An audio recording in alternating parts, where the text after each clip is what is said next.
Hello guys, welcome to our channel Rebirth of White Soul. Chapter 11 झूठी आंसू। मोक्ष का गुस्सा। प्रिया को इस वक्त बहुत गुस्सा आ रहा था। उसे इस सब की जिम्मेदार सिर्फ ईशानी लग रही थी। जब तक ईशानी इस घर में नहीं थी तब तक वो सबकी आंखों की तारा थी, पर सिर्फ और सिर्फ ईशानी की वजह से आज उसकी दर्शित भाई ने उसे फिर से डांटा। वो बस कुछ भी करके फिर से सबकी नज़रों में ईशानी को गिराना चाहती थी ताकि वो सब फिर से ईशानी को इग्नोर करे और सब उसे भला बुरा कहे।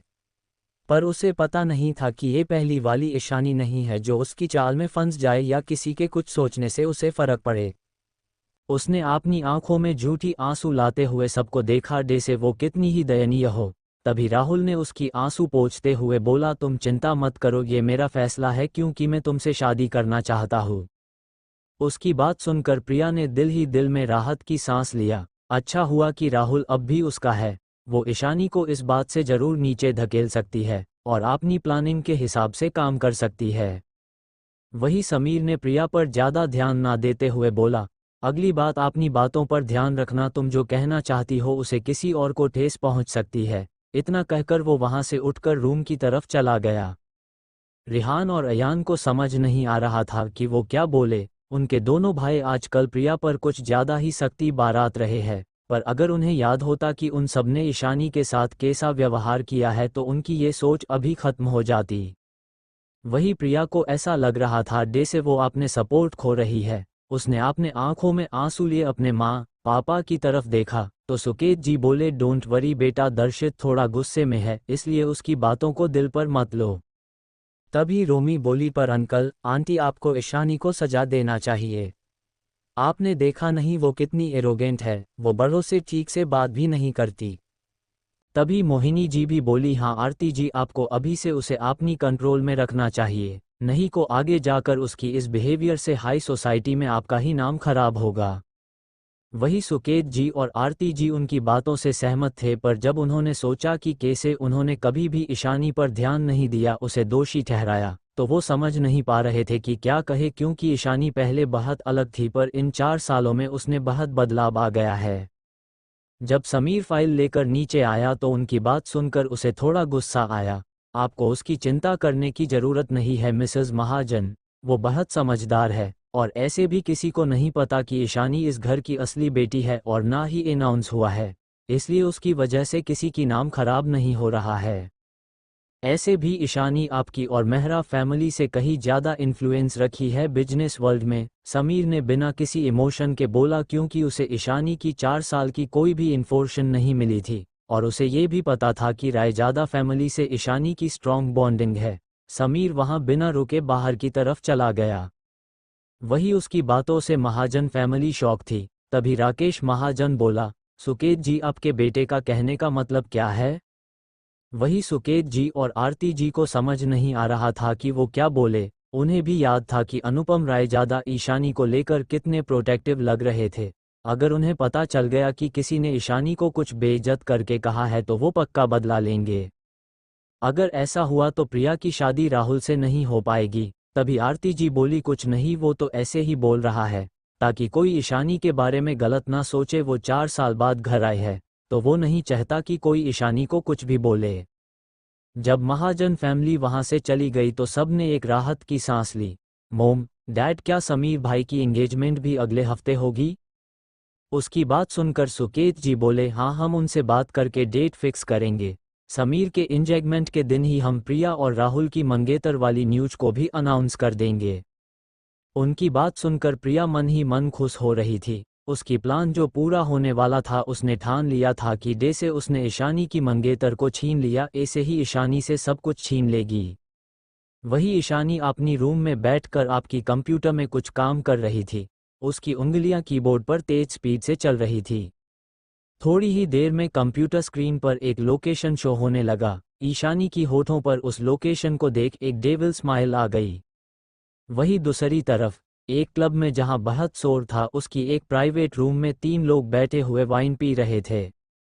क्या तुम सच कह रहे हो? मुझे तो विश्वास ही नहीं हो रहा है कि तुम जैसे ब्रह्मचारी को भी प्यार हो सकता है, एक लड़के ने हंसते हुए बोला जो दिखने में बहुत हैंडसम था। वही उसके पास बैठा दूसरा लड़का उसे नज़रअंदाज करके बोला, अच्छा ये तो बता दे कि कौन है वो हूर की परी जिसने मोक्ष राजवंश नाम के डेविल के दिल में भी प्यार जगा दिया। वही सामने बैठा शख्स जो कि मोक्ष था उन दोनों को देखते हुए बोला, ईशानी मेहरा। ये कहते वक्त उसका लहजा थोड़ा नर्म। उसकी इतनी नर्म टोन सुनकर उसके दोनों दोस्त उसे आंखें फाड़कर उसे देखने लगे। क्या ये सच में हमारा ही दोस्त है? एक ने हंस कर बोला तो मोक्ष उसे घूरते हुए बोला, शट अप तेजस वरना यहाँ से सीधा बहत फेंक दूंगा। मोक्ष की बात से वो चुप हो गया क्योंकि मोक्ष थोड़ा गुस्से में लग रहा था। तभी पास बैठा दूसरा लड़का जिसका नाम वरुण था वो उसे देखते हुए बोला, शांत हो जा, इतने गुस्से में क्यों है? तभी नमन अंदर आया और बोला मोक्ष के सामने सर झुका के बोला, बोस हमने मैम पर नज़र रखा था। ऑफिस से जाने के बाद वो रायजादा मैंशन गए थे और शाम को वापस मेहरा मैंशन चले गए। नमन के बात सुनकर मोक्ष बोला, क्या तुमने पता करवाया कि ईशानी से उनका रिलेशन क्या है? नहीं सर, ज़्यादा तो कुछ नहीं, पर बहुत कोशिश करने के बाद इतना पता चला है कि उनके बीच बहुत क्लोज रिलेशन है और कुछ महीने पहले मैम को रुद्र रायजादा के साथ देखा गया था। दोनों बहुत क्लोज थे। ये न्यूज़ भी आई थी पर कुछ मिनट में ही ये न्यूज़ गायब हो गया। पर हमारे लोगों को इन्फॉर्मेशन ढूंढते हुए इस बारे में पता चला। नमन इतना कहकर चुप हो गया। तभी रूम में कांच की टूटने की आवाज़ आई। जब सबने देखा तो मोक्ष की हाथों में टूटा हुआ ग्लास था जिसे उसने गुस्से में हाथों में ही तोड़ दिया था। उसकी आंखें गुस्से से लाल हो गई थी। उसका ऑरा पहले से और भी ज़्यादा खतरनाक हो गया था। पता करो उस रुद्र रायजादा के साथ ईशानी का क्या रिलेशन है और मुझे कल तक सारी इन्फॉर्मेशन चाहिए वरना अपनी सजा भुगतने के लिए तैयार रहना। मोक्ष ने नमन को देखते हुए आपने कोल्ड खतरनाक आवाज़ में बोला। उसकी इतनी खतरनाक आवाज़ सुन एक पल के लिए तो तेजस और वरुण भी डर गए थे। नमन डरते हुए जी बोस बोलकर वहां से चला गया। इन्हें क्या किसी की इन्फॉर्मेशन निकलना हलवा लगता है? जो ऑर्डर कर दिया तो डिलीवर हो जाएगा। नमन मन में मोक्ष को कोसते हुए चला गया। तूने तो डरा ही दिया यार उस बेचारे को, तेजस ने मोक्ष को देखते हुए बोला। तू इतना गुस्सा क्यों कर रहा है? ऐसा भी तो हो सकता है कि वो दोनों सिर्फ दोस्त हो, वरुण ने उसे समझाते हुए कहा। मोक्ष अब धीरे धीरे शांत होने लगा था, फिर भी उसके दिमाग से नमन की बात जा ही नहीं रहा था। तो उसने ईशानी का नंबर डायल कर दिया। रिंग होने की आवाज़ आ रही थी पर उधर से कोई फ़ोन नहीं उठा रहा था। ईशानी की फ़ोन न उठाने से अब मोक्ष का शांत और फिर से डार्क होता जा रहा था। वहीं पास बैठे वरुण और तेजस को उसके गुस्से का आभास हो रहा था। दोनों ने एक दूसरे को देखकर सिर हिला दिया। उन्हें लग रहा था उनका दोस्त पागल हो गया है। 2 बार के बाद उधर से कॉल रिसीव हुआ और एक मीठी आवाज़ आई। ईशानी की आवाज़ सुनकर मोक्ष का गुस्सा एक पल में ही शांत हो गया। चैप्टर 12 सुकून।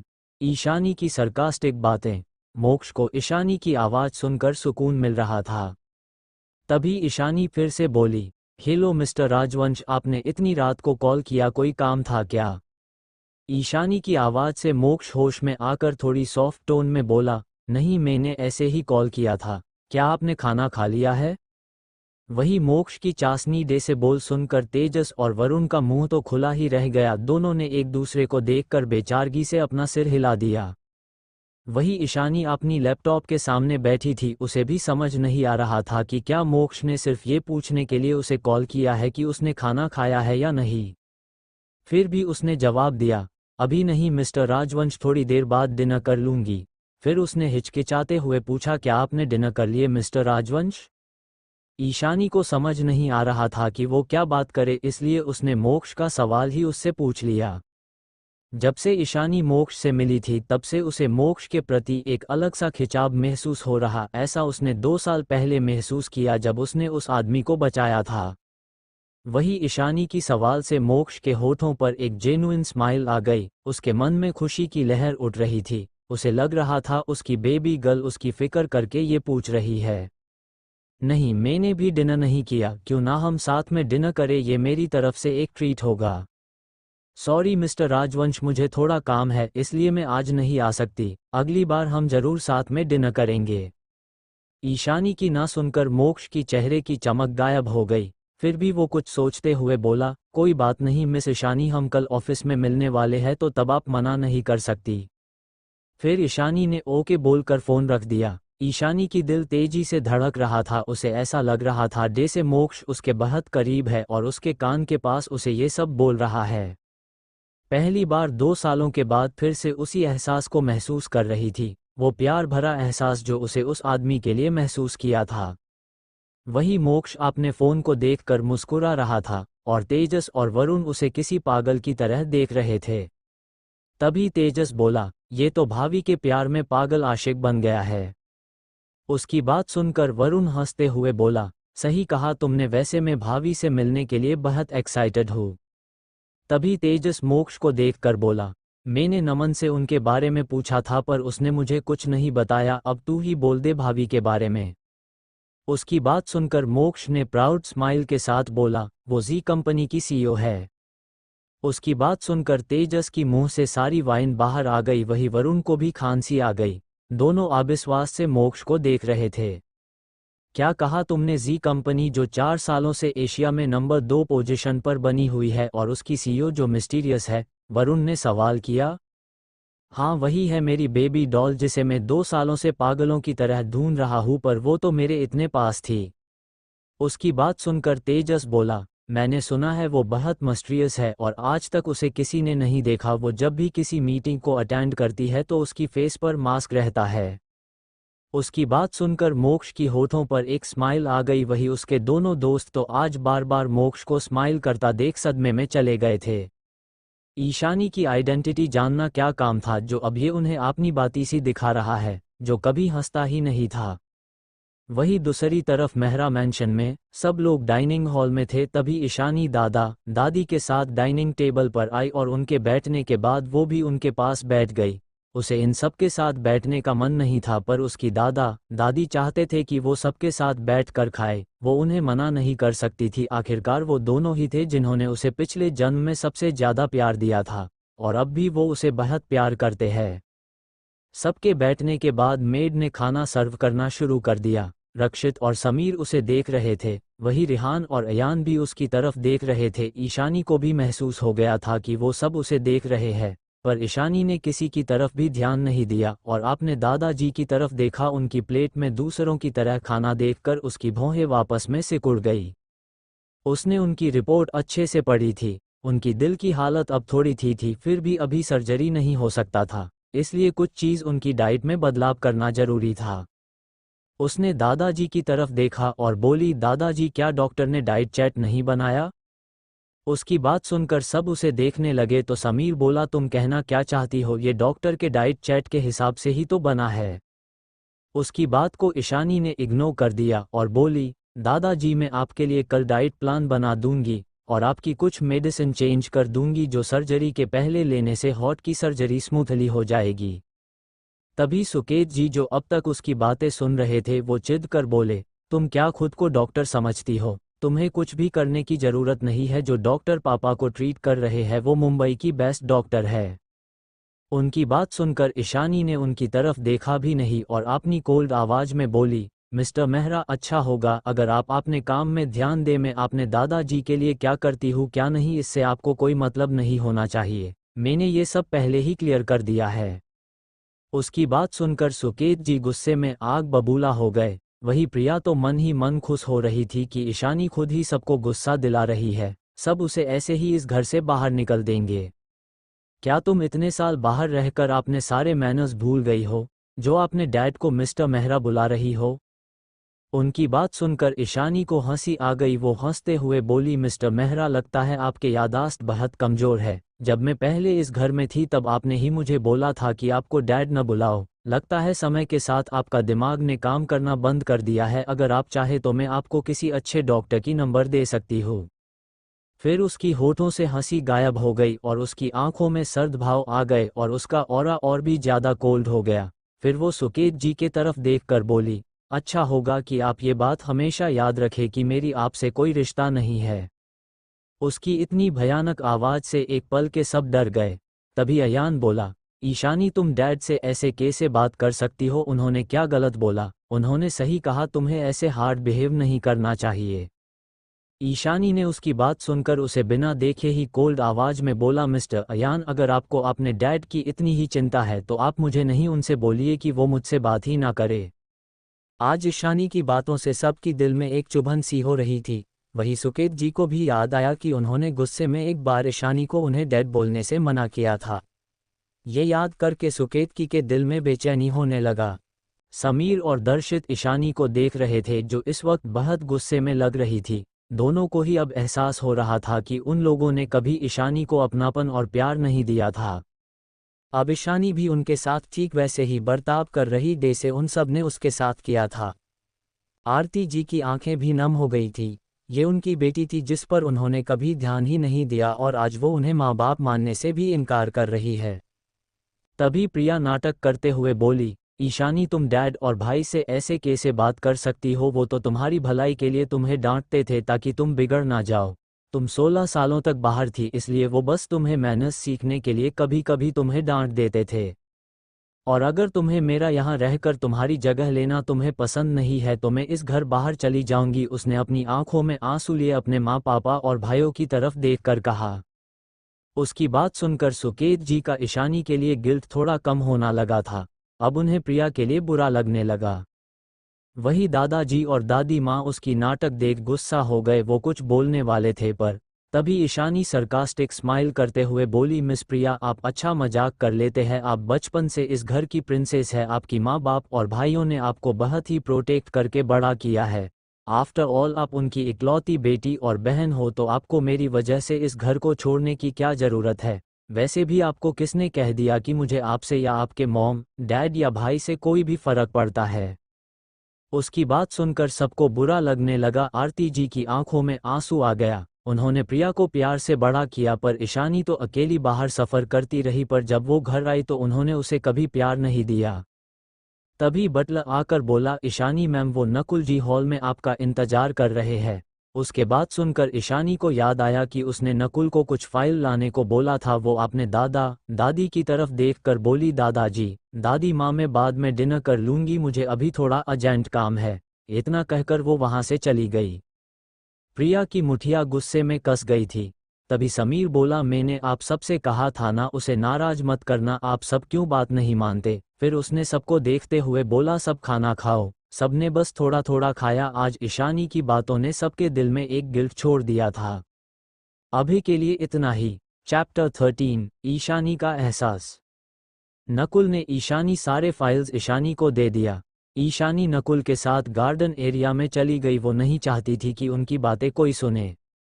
जैसे ही दोनों गार्डन एरिया में आए ईशानी की वॉच की रेड लाइट जलने लगी। आपने वॉच में अलर्ट देख उसकी फेस पर एक डेविल स्माइल आ गई।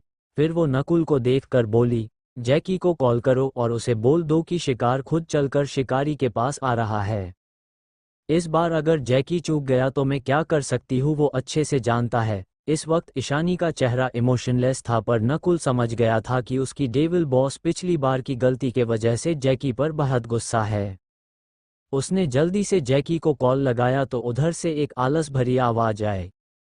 हेलो। जैकी की आवाज़ सुन नकुल समझ गया कि पक्का वो सो रहा होगा तो वो गुस्से से बोला, जैकी बॉस ने तुम्हें सोने के लिए नहीं बुलाया है।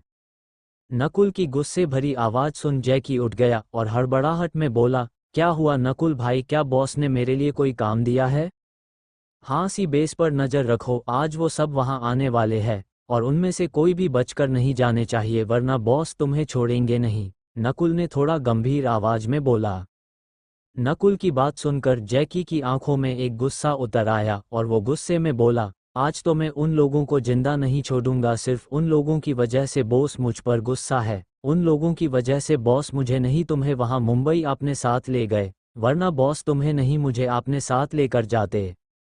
वही उसकी बेतुकी बातें सुनकर नकुल को चीड़ मचने लगी। उसकी आंखें सिकुड़ गई। उसने मन ही मन सोचा, ये पिद्दी सा लड़का कहना क्या चाहता है कि वो बॉस के साथ रहने की काबिल नहीं। वो अपनी बॉस के साथ 4 सालों से है और ये पिद्दी सिर्फ 2 साल से उनके साथ है, फिर भी इतना उछल रहा है।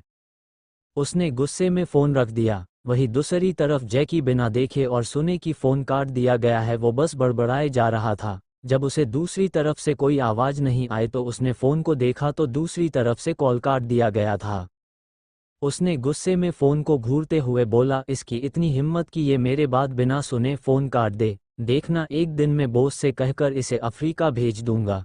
इतना कहकर वो गुस्से में तमतमाए हुए बाहर चला गया। वही नकुल फ़ोन रखने के बाद ईशानी को देखते हुए बोला, मैंने उसे इन्फॉर्म कर दिया है, बस वो अपनी गुस्से में पिछली बार की तरह कोई बेवकूफ़ी न कर दे।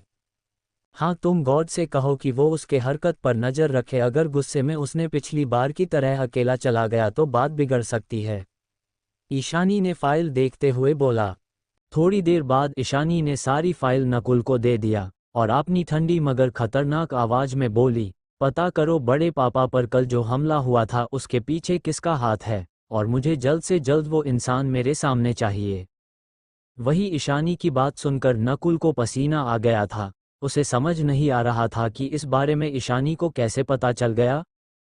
विश्वंभर जी ने नकुल को स्ट्रिक्टली कहा था कि ये बात ईशानी को पता नहीं चलना चाहिए, पर उन्हें क्या पता कि उसकी डेविल बॉस की नज़र तो हर तरफ है। उसे समझ नहीं आ रहा था कि वो विश्वंभर जी को क्या जवाब दे। उसे ऐसा लग रहा था जैसे उसके आगे कुआं और पीछे घाई हो, पर वो अपने डेविल बॉस को नाराज नहीं कर सकता था। एक बार के लिए विश्वंभर जी उसे कुछ न बोल पर उसकी डेविल बॉस की बात ना मानने पर उसे सजा जरूर मिलने वाली थी। जी बॉस, मैं जल्दी ही पता करके आपको बताता हूँ, इतना कहकर नकुल किसी को फ़ोन करने लगा।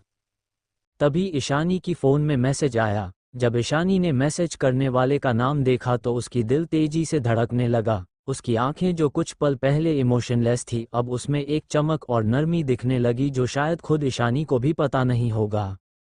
जब ईशानी ने मैसेज पर टैप किया तो ये मोक्ष की तरफ से मैसेज था। क्या आपने डिनर कर लिया मिस ईशानी? उसकी मैसेज देख ईशानी की होठों में अनजाने में ही एक मुस्कान आ गई। वही नकुल ईशानी के बदलते मूड और उसकी स्माइल देखकर शॉक हो गया था। ये डेविल एक सेकंड पहले तो गुस्से से उबल रही थी, ऐसा क्या देख लिया उन्होंने फ़ोन में जो उनकी गुस्सा ही गायब हो गया। वही ईशानी ने नकुल को वहां से जाने को इशारा किया तो वो जल्दी से अपने होश में आकर वहां से चला गया। वही मोक्ष जो ईशानी को मैसेज करने के बाद अपने फ़ोन को देखते हुए बेसब्री से उसकी की रिप्लाई का इंतजार कर रहा था। तभी उसे ईशानी की तरफ से एक मैसेज आई, मैं अभी डिनर कर लूंगी मिस्टर राजवंश। ईशानी की रिप्लाई देखकर मोक्ष खुश हो गया और मैसेज किया, इतनी लेट हो गया है मिस ईशानी, आपको अब डिनर कर लेनी चाहिए। मोक्ष का मैसेज देखकर ईशानी के दिल में एक गर्माहट महसूस हो रही थी। वो अपने लिए मोक्ष की फिक्र को महसूस कर पा रही थी। ठीक है मिस्टर राजवंश, आपकी इतनी कंसर्न के लिए थैंक यू, ईशानी ने मैसेज भेज दिया। वही मोक्ष को तो इस वक्त खुशी से हवा में उड़ने का मन कर रहा था। वो जल्द से जल्द ईशानी के क्लोज जाना चाहता था और ईशानी के दिल को जीतना चाहता था ताकि वो उसे वो सब कुछ बता सके जो वो 2 सालों से उसके लिए फील करता है। तभी उसे फिर से ईशानी की तरफ से मैसेज आई, गुड नाइट मिस्टर राजवंश। वही उस मैसेज को देखकर मोक्ष ने भी उसे गुड नाइट और टेक केयर का मैसेज किया और अपने रूम से बाहर चला गया।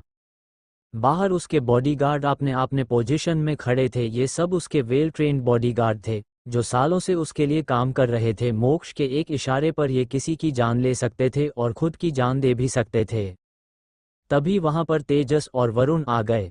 तेजस नाटक करते हुए बोला, तुझे तेरे दोस्त पर जरा भी तरस नहीं आता है ना, तू हम दोनों को वहां अकेले छोड़कर घर आ गया। उसकी ऐसी ड्रामेटिक बेचारा डे से बात सुनकर वरुण को हंसी आ रही थी। उसने तेजस के सिर पर एक टपल मारकर बोला, तू क्या छोटा बच्चा है जो तुझे उसके साथ चिपक कर आने की जरूरत है। वरुण की बात सुनकर तेजस उसे घूरते हुए बोला, मैं तो बस हम दोनों के लिए स्टैंड ले रहा था, नहीं तो कल को वो हम दोनों को पूरी तरह से भूल जाएगा। मोक्ष को उसकी नौटंकी बहुत अच्छे से पता था, इसलिए वो उसे इग्नोर करके वहां सोफे पर बैठ गया। गार्ड्स ने अपना सिर झुका लिया। तभी उसका हेड बॉडीगार्ड राघव आगे आकर बोला, बॉस हमें पता चला है कि वुल्फगैंग कुछ बड़ा प्लान कर रहे हैं। उसकी बात सुनकर मोक्ष की आंखें ठंडी हो गई। उसने राघव को देखकर बोला, पता करो कि वो क्या प्लानिंग कर रहे हैं, और ये भी पता करो कि क्या ये गैंग चाइल्ड ट्रैफिकिंग करने वाली गैंग से भी मिली हुई है या नहीं। ओके बॉस, हम जल्द ही पता कर लेंगे। इतना कहकर वो बाहर की तरफ चला गया। उसके पीछे पीछे बाकी सारे बॉडीगार्ड्स भी बाहर चले गए। तभी तेजस अजीब तरह से मुंह बनाते हुए मोक्ष की तरफ देखकर बोला, अब तो मैं श्योर हूं कि इन सारे रॉबर्ट के साथ रहकर तू भी रॉबर्ट बन गया है। जल्दी ही दादी माँ को इस बारे में इन्फॉर्म करना पड़ेगा ताकि वो तेरी शादी करवा दे।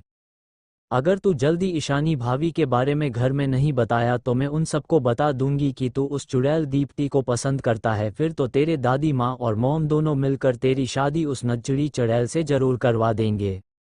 तेजस की फालतू बातों से अब मोक्ष को गुस्सा आने लगा था। उसने अपनी नजरें तेजस की तरफ घुमाई तो वो तुरंत चुप हो गया। उसे चुप देखकर मोक्ष अपनी उछाल ठंडी आवाज में बोला, अगर तुमने आज एक भी शब्द कहे तो मैं अभी तुम्हें यहाँ से बाहर फेंक दूंगा।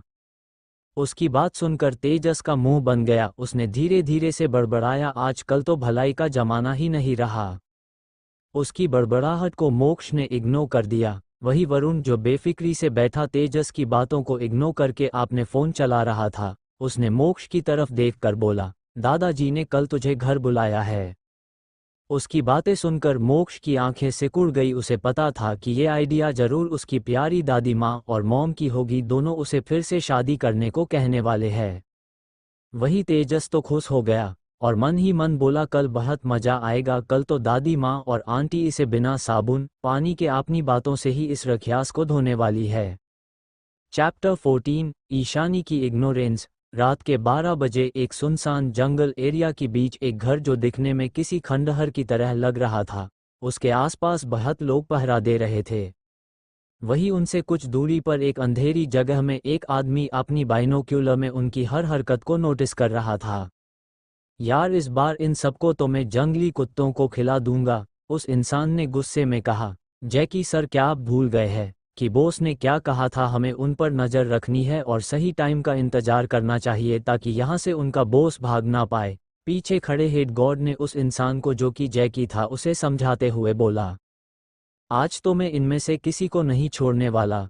इन सब गधों की वजह से बॉस मुझसे नाराज है और मुझे दिल्ली बुलाकर उस नकुल के साथ मुंबई चले गए। जैकी बस गुस्से में बड़बड़ाए जा रहा था।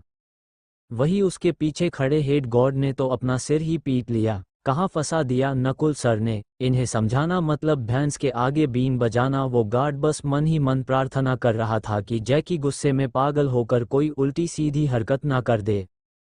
तभी उस घर के आगे 2 गाड़ियां आकर रुकी जिसमें से कुछ हटकट लोग बाहर आए। उन्हें देख बहुत लोग भी उनके पास आ गए। तभी गाड़ी से किसी बच्चे की रोने की आवाज़ आई तो उनमें से कुछ लोग आगे आकर दोनों गाड़ियों में से कुछ बच्चों को निकालने लगे जो बेहोश थे। जो बच्चा जगा हुआ था वो डर के मारे रो रहा था।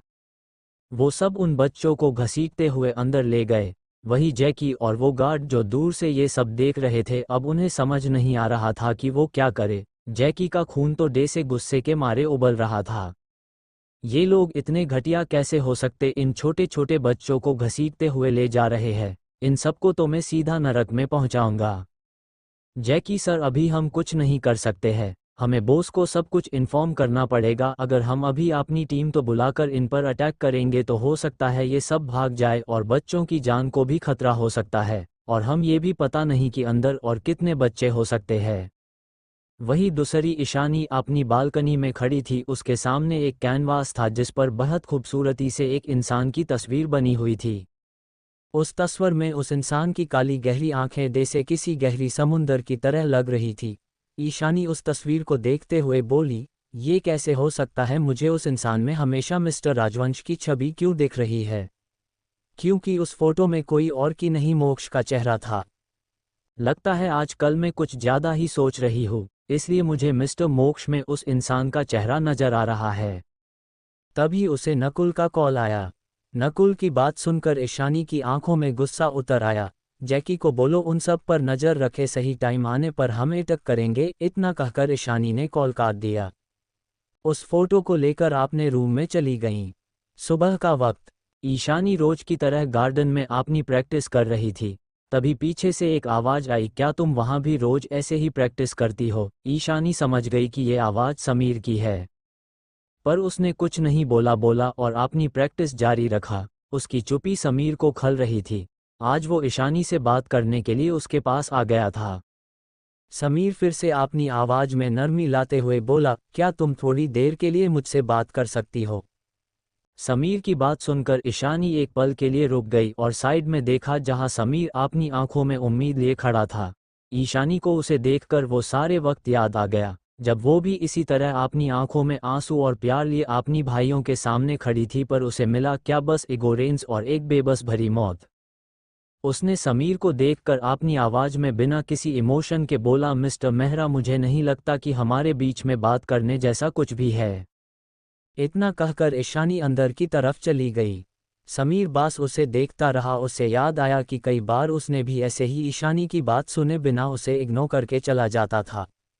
ईशानी की वो मासूम आंखें जिनमें प्यार और अपनापन था, आज वो बिल्कुल खाली है। तभी दर्शित वहां आ गया। उसने ईशानी को जाते हुए देखा पर अभी उसने उसे रोका नहीं। समीर को ईशानी की दिशा में देखता देखकर दर्शित उसकी कंधे पर हाथ रख के बोला, भाई क्या उसने आपसे कोई बात की? दर्शित के सवाल से समीर उसे देखते हुए बोला, वो हम में से शायद किसी को भी माफ नहीं करेगी। समीर की आंखों में निराश झलक रही थी। भाई आप इतनी निराश मत होइए, आज नहीं तो कल वो हमें जरूर माफ कर देगी। उसकी बात सुनकर समीर ना में अपना सिर हिलाते हुए बोला, नहीं दर्शित, मैंने आज उसकी आंखों में वो खालीपन देखा है। उसकी आंखों में हमारे लिए वो प्यार और अपनापन कहीं नहीं दिख रहा है जो पहले उसकी आंखों में दिखाई देती थी जब वो हमारे सामने हमें देखती थी पर हम उसे इग्नोर कर देते थे।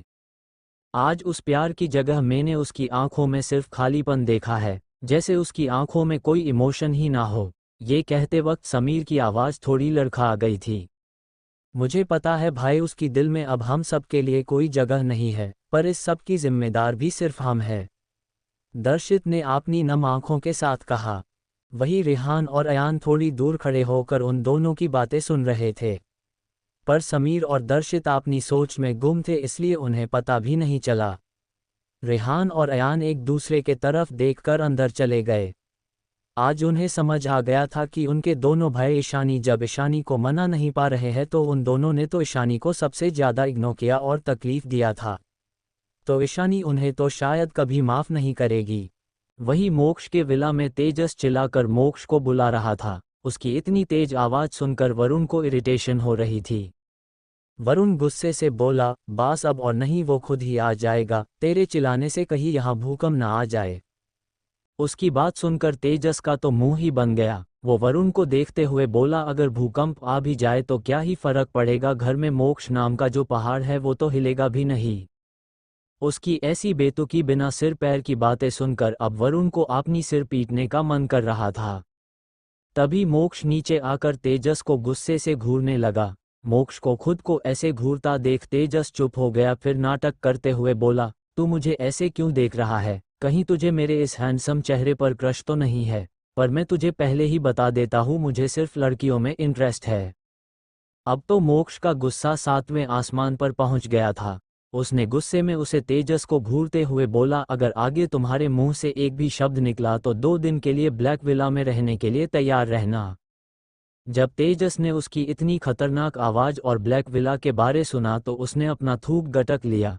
उसे क्या पागल कुत्ते ने काटा है जो वो आगे की वर्ड बोलकर ब्लैक विला जाएगा? ब्लैक विला वो जगह है जहां मोक्ष अपने दुश्मनों को बेरहमी से मौत के घाट उतार देता था, और तो और वहां उसके बहुत सारे पालतू जंगली जानवर थे जो मोक्ष के एक इशारे पर किसी को भी नोच कर खा जाए।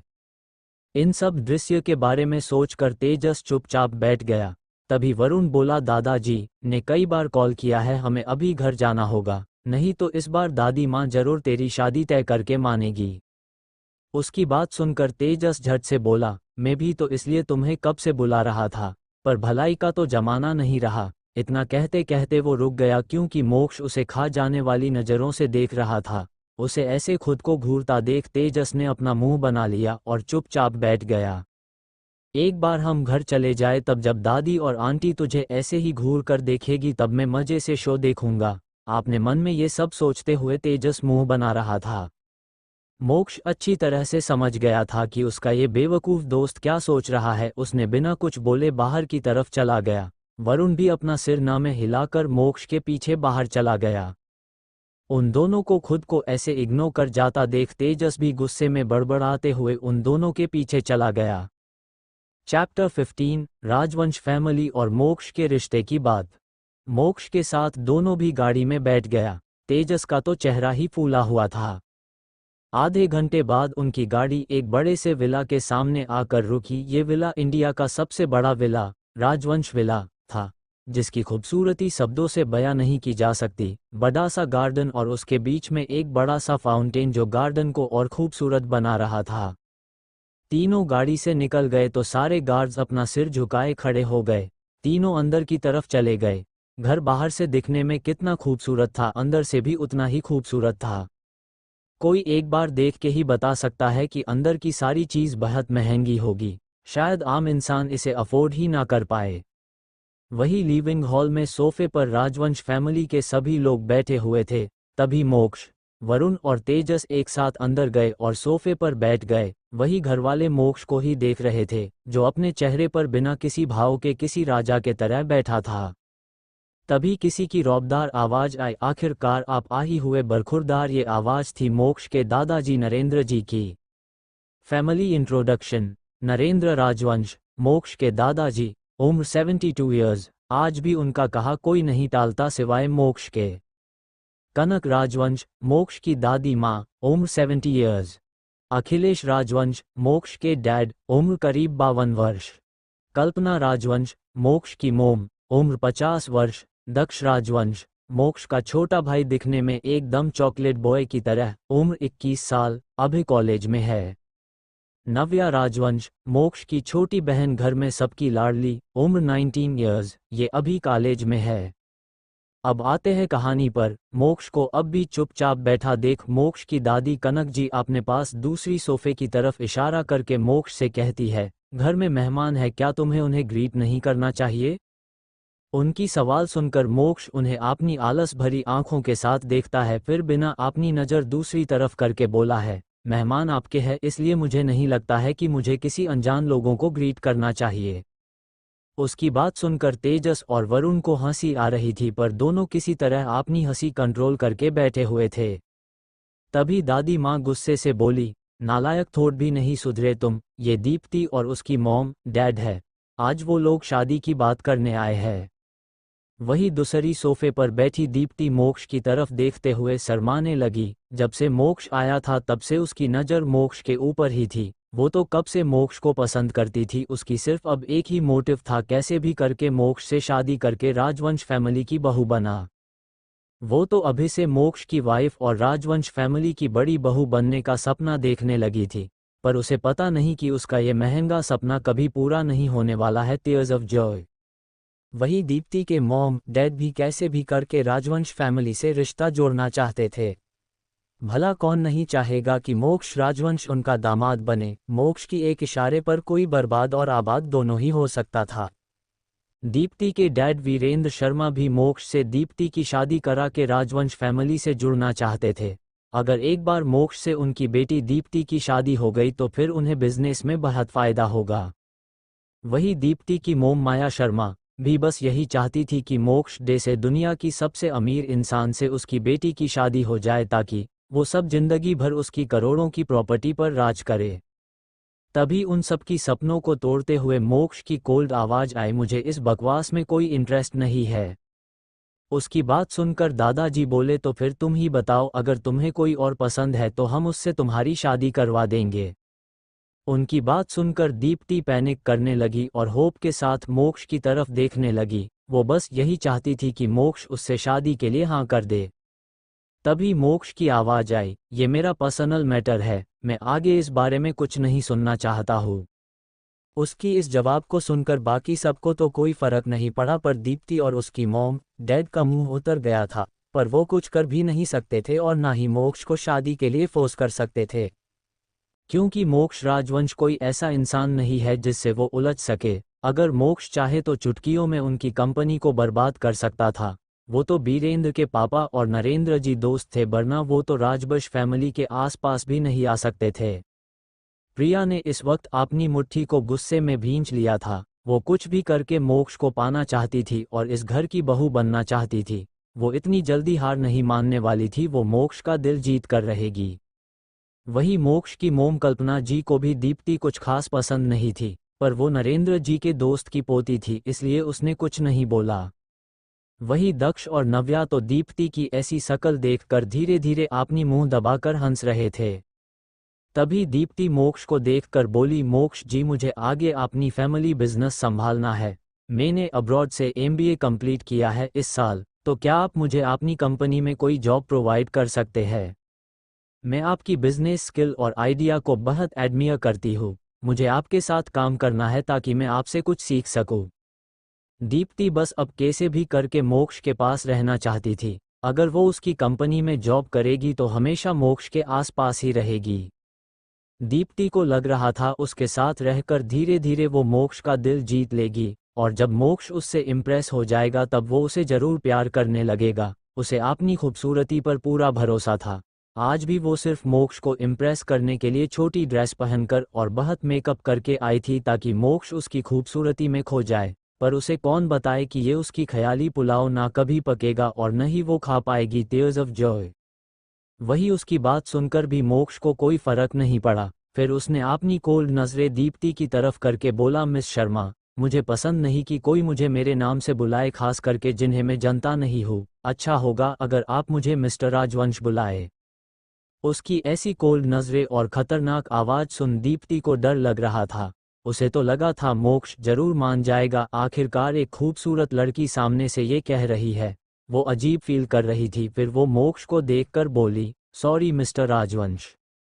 तभी नरेंद्र जी बोले, वो कई बार इस घर में आ चुकी है, फिर वो तुम्हारे लिए अनजान कैसे है? हाँ मोक्ष, ऐसे भी वो तो तुम्हें सिर्फ जॉब के लिए पूछ रही है। मोक्ष ने अपनी दादी माँ और दादाजी के तरफ देखा जो उसकी आंसर की इंतजार कर रहे थे। तभी अखिलेश जी बोले, ठीक है बेटा, तुम अपनी रिज्यूम भेज दो, अगर कोई अच्छी पोस्ट होगी तो मैं तुम्हारे लिए इंटरव्यू शेड्यूल कर दूंगा। वही दीप्ति को तो अब अपनी इंसल्ट फील हो रही थी। वो इतनी खूबसूरत थी फिर भी मोक्ष तो उसे एक नज़र देख भी नहीं रहा था। उसे समझ नहीं आ रहा था कि मोक्ष का अटेंशन खुद के ऊपर कैसे ले। उसने मोक्ष को जब से देखा था तब उसे पाने की सपने देखने लगी। अब वो किसी भी कीमत पर आपने उस सपने को टूटने नहीं देगी ना। वही तेजस तो खाना ठूंसे जा रहा था और मन ही मन बस यही बोल रहा था कि यार ये सब लोग कब जाएंगे और कब दादी माँ और कल्पना आंटी मोक्ष की बैंड बजाएंगे, यार अब तो मजा नहीं आ रहा है। तभी उसके पास बैठा वरुण बोला, अगर तू थोड़ी भी और जोर में बोलेगा तो तेरे मजे का तो पता नहीं, पर तुझे सजा जरूर मिल जाएगी। उसकी बात सुनकर तेजस वरुण को देखते हुए हैरानी से बोला, तुझे कैसे पता कि मैं अपने मन में क्या सोच रहा हूँ? क्या तू मुझे बिना बताए कोई साधु या फिर पंडित से कुछ सीख रहा है? उसकी ऐसी बेतुकी बातों से अब वरुण कुड़ गया था। वो गुस्से में उसे देखते हुए धीमी आवाज में बोला, जो तो मन में बोल रहा है ना वो तेरे जवान से बाहर आ रहा है। अगर थोड़ी तेज बोलेगा तो बाकी सब भी आराम से तुझे सुन पाएंगे और बहुत अच्छा पुरस्कार दे पाएंगे। तेजस को तो पता ही नहीं चला कि जब उसकी मन की बातें जुबान पे आ गई। उसे मुड़कर मोक्ष को देखा, फिर एक राहत की सांस लिया। अच्छा हुआ मोक्ष ने कुछ नहीं सुना, वरना आज उसका इस धरती पर आखिरी दिन होता और वो इस भरी जवानी में बिल्कुल भी मरना नहीं चाहता था। चैप्टर 16, मोक्ष की पसंद की लड़की, सबकी खुशी। वही थोड़ी देर में दीप्ति और उसकी मॉम डैड वहां से चले गए तो दक्ष बोला, वाह भाई, क्या गजब बेइज्जती किया आपने उन सब का, मुझे तो बहुत मजा आ रहा था। हाँ भाई, मुझे वो छिपकली मेकअप की दुकान बिल्कुल पसंद नहीं है। जब देखो मुंह उठा के अपनी 2.5 किलो का मेकअप दिखाने यहाँ आ जाती है, नव्या ने दक्ष का साथ देते हुए कहा। तभी मोक्ष की दादी कनक राजवंश गुस्से से बोली, तुम दोनों को हंसी आ रही है? मुझे बस अपने पोते की शादी देखनी है बस, पर ये नालायक न तो खुद कोई लड़की पसंद कर रहा है ना ही मुझे ढूंढने दे रहा है। पता नहीं किस पर गया है। जब मैं और तेरे दादाजी कॉलेज में थे तभी एक दूसरे से प्यार करके शादी कर था, पर तू पता नहीं किस पर गया है। मुझे तो अब डाउट हो रहा है कहीं तू लड़कों को तो पसंद नहीं करता है ना। इतना कहकर वो तेजस और वरुण को घूरने लगी जैसे उनसे भी सवाल कर रही हो। वही उनकी बातें सुनकर सबका मुंह खुला का खुला ही रह गया था। तेजस जो खाना ठूंस रहा था, उनकी बातें सुनकर और उनकी नज़र को देखकर उसके मुंह से खाना बाहर आ गया। वही मोक्ष तो मानो अपनी दादी माँ को अविश्वास से देख रहा था। क्या वो ऐसा लगता है उन्हें? उसने अपना सिर हिला दिया और ऊपर अपनी रूम की तरफ चला गया। तभी कल्पना जी बोली, ऐसे मुंह छुपाकर कहाँ जा रहा है? माँ ने जो पूछा उस बात का जवाब दो। कहीं तुझे सच में लड़कों में तो इंटरेस्ट नहीं है ना? वही मोक्ष तो अब गुस्से से मुड़कर सबको देखकर फिर ऊपर की तरफ चला गया। उसका इन सबके साथ बहस करने का कोई मूड नहीं था। वही दादी माँ बोली, पता नहीं अब इस घर में मेरे पर पोतिया कैसे आएंगे, ये तो शादी के लिए मान ही नहीं रहा है। फिर वो तेजस और वरुण के तरफ देखकर बोली, सच सच बोलो तुम दोनों, क्या मोक्ष की जिंदगी में कोई है या नहीं? तभी नरेंद्र जी उन्हें शांत कराते हुए बोले, आप शांत हो जाए, हम उस नालायक की शादी जल्द से जल्द करा देंगे। तेजस और वरुण भी वहां से भाग जाना चाहते थे, पर सबकी नज़र उन दोनों के ऊपर ही थी। उन्हें समझ में ही नहीं आ रहा था कि वो सबको क्या जवाब दे। तभी कल्पना जी बोले, कहीं जैसा मैं सोच रहा हूँ ऐसा तो नहीं है ना, कहीं उसे सच में लड़कियों की जगह लड़कों में तो इंटरेस्ट नहीं है ना। उनकी सवाल से वरुण हैरानी से उन्हें देखने लगा। तभी तेजस हंसते हुए बोला, नहीं आंटी जी, आप ऐसा सोच भी कैसे सकती है, वो तो 2 सालों से एक लड़की को पसंद करता है, उसे ही ढूंढ रहा था, पर अब उसने उसे ढूंढ लिया है और बहुत जल्द शायद आपको आपकी बहू मिल जाए। वही वरुण उसे रोकना चाहता था, क्योंकि मोक्ष अभी किसी को भी इस बारे में बताना नहीं चाहता था। उसे पता था उसकी दादी माँ और मोम कैसी है, जब उन्हें पता चलेगा कि मोक्ष किसी लड़की को पसंद करता है तो वो तो सीधा उसके घर पर रिश्ता लेकर चले जाएंगे। वही तेजस की बात सुनकर तो सबकी आंखों में चमक आ गई थी। दादी माँ और कल्पना जी की खुशी तो छुपाए नहीं छुप रही थी। तभी दादी माँ एक्साइटेड होते हुए बोली, क्या सच में मोक्ष किसी लड़की को पसंद करती है? कौन है वो? क्या नाम है उस लड़की का? वही दादी माँ की सवाल से तेजस भी एक्साइटेड हो गया। वही बाकी सब भी ये जानने के लिए एक्साइटेड थे कि कौन है वो लड़की जिसे मोक्ष पसंद करता है। तभी तेजस बोला, अरे दादी माँ और आंटी जी, जब आप उस लड़की की आइडेंटिटी जानेंगे तो आप सब भी शॉक हो जाएंगे। तभी अखिलेश जी बोले, क्यों, क्या वो कोई सेलिब्रिटी है या कोई बिजनेसमैन की बेटी? हाँ, अगर वो नॉर्मल फैमिली से होगा तो भी चलेगा। अरे अंकल जी, आप पहले मेरी बात तो सुनिए। फिर जब उसे यकीन हो गया को सबकी अटेंशन उसके ऊपर है तो वो हंसते हुए बोला, वो लड़की कोई और नहीं, एशिया की टॉप कंपनी जी कॉर्पोरेशन की सीईओ है। तेजस की बात सुनकर तो सब हक्का बक्का रह गए थे। उन्हें नहीं लगा था कि मोक्ष जिसे पसंद करता है वो जी कॉर्पोरेशन की मिस्ट्रियस ओनर होगी। नरेंद्र जी और अखिलेश जी अच्छी तरह से जानते थे कि उनके बाद अगर कोई बिजनेस वर्ल्ड को डोमिनेट करता है तो वो सिर्फ जी कॉर्पोरेशन है। वही कनक जी और कल्पना जी तो खुशी से झूम उठी थी। वही दक्ष और नव्या भी बहुत खुश थे कि अब उन्हें भाभी मिल गईं। तभी कल्पना जी बोली, अरे वाह, मेरे बेटे ने तो अपनी टक्कर की लड़की ढूंढी है, अब तो मेरी बहू ही इस नालायक को सबक सिखा सकती है। हाँ, जो भी हो, अब तो मैं बस अपनी पोता बहू से मिलना चाहती हूँ। अब वही मेरे पोते को अपनी कंट्रोल में रख सकती है। कनक जी भी अपनी बहू का साथ देते हुए बोली। उनकी बात सुनकर तो बाकी सब उन्हें हैरानी से देखने लगे। तभी अखिलेश जी बोले, माँ, आप दोनों अपनी प्लानिंग प्लॉटिंग बाद में कर लेना, अभी हमें पहले उस लड़की के बारे में जानना है। तभी नव्या एक्साइटेड होकर तेजस और वरुण को देखकर बोली, तेजस भाई, क्या आपके पास मेरी भाभी की कोई फोटो है? क्योंकि जी कॉर्पोरेशन की सीईओ तो कभी पब्लिक में नहीं आती, इसलिए उनकी फोटो भी कहीं नहीं मिलेगी। तभी दक्ष बोला, हाँ, मुझे भी देखना है अपनी भाभी को। मेरे भैया ने पसंद किया तो जरूर वो बहुत खूबसूरत होगी और सबसे अलग होगी, है ना? दक्ष की बात सुनकर सब तेजस की तरफ देखने लगे, जैसे अगर तेजस ने उन्हें फोटो नहीं दिखाया तो वो अभी उसके जान ले लेंगे। सबकी नज़र खुद पर पाकर वो थोड़ा ठिठक गया। उसके पास तो कोई भी फोटो नहीं थी, वो तो बस मोक्ष को फंसाना चाहता था ताकि सब जाके मोक्ष से सवाल पूछे, पर ये सब तो उसे ही फोटो मांगने लगे।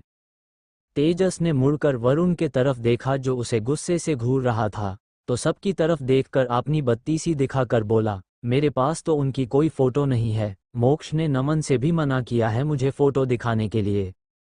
उसकी बात सुनकर सबकी आंखें से खुड़ गई। पर तभी नव्या बोली, आपने अभी तो कहा वो जी की सीईओ है, तो फिर आपने तो उन्हें देखा ही होगा। अब तो तेजस को समझ ही नहीं आ रहा था कि वो क्या बोला, वो तो उससे कभी मिला ही नहीं तो क्या बोलता। फिर भी वो सबको देखकर बोला, मैंने उन्हें नहीं देखा, पर आप उनके बारे में नमन से पूछ सकते हैं। उसकी बात सुनकर दादी माँ बोली, तो फिर नमन को कॉल करो, मैं खुद ही उससे पूछूंगी। उनकी बात सुनकर तेजस मन ही मन बोला, अब आएगा मजा। इस तेजस की बच्चे ने मुझे उनकी नाम नहीं बताया था ना, तो अब तो बदला लेना बनता है। फिर वो एक डेविल स्माइल करके सबको देखने लगा। कल्पना जी के कहने पर अखिलेश जी ने नमन को कॉल लगा दिया। वही नमन जो घर पर था, जब उसने अखिलेश जी का कॉल देखा तो उसने तुरंत उनका कॉल उठा लिया। जी सर, बोलिए। उधर से नमन की आवाज़ सुनकर अखिलेश जी से कनक जी ने फ़ोन लेकर स्पीकर पर कर दिया और बोली, क्या तुमने उस लड़की को देखा है जिसे मोक्ष पसंद करता है? वही कनक जी की आवाज़ और सवाल सुनकर नमन हैरान था। उसे समझ नहीं आ रहा था कि वो क्या बोले, क्योंकि उसके बॉस ने उसे घर में ईशानी के बारे में बताने के लिए मना किया था। पर अब उसे लग रहा था शायद सबको पता चल गया होगा, इसलिए सर और बड़ी मैम उनके बारे में जानना चाहते हैं। इसलिए उसे समझ नहीं आ रहा था कि वो कितना बोले और कितना छुपाए। इसलिए वो हकलाते हुए बोला, मैम, ईशानी मैम तो बहुत ज़्यादा खूबसूरत, मैंने तो पहले इतनी खूबसूरत लड़की कहीं नहीं देखा है। उसकी बात सुनकर सब खुश हो गए। तभी कल्पना जी बोली, उसकी उम्र क्या है, अगर मोक्ष से थोड़ी बड़ी हुई तो भी चलेगा। फोन से अपनी बॉस की मोम की आवाज़ सुन नमन फिर से हैरान हो गया। क्या सब मिलकर उसे सवाल करेंगे? फिर वो हकलाते हुए बोला, नहीं मैम, वो तो अभी सिर्फ 21 साल की है।